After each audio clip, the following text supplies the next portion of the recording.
Hey, what's up guys? In this video, I'm going to show you how to set your clock on a 2022 Honda Civic Sport. So start out by making sure the vehicle is running or is on accessory mode and the screen's on, and then we're going to go to menu and then go down to clock settings. And where it says automatic time, if this is on, which a lot of times it is, and you go to set your time, it won't allow you to adjust your time. So what you need to do is you need to go to automatic time, turn it off, and then go down to set time.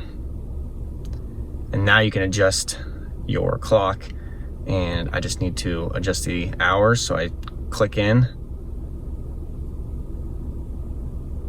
and then once you have it set, press it in again, and then you can go to minutes if you want to change that. And if that's okay, then just go to set and go ahead and select.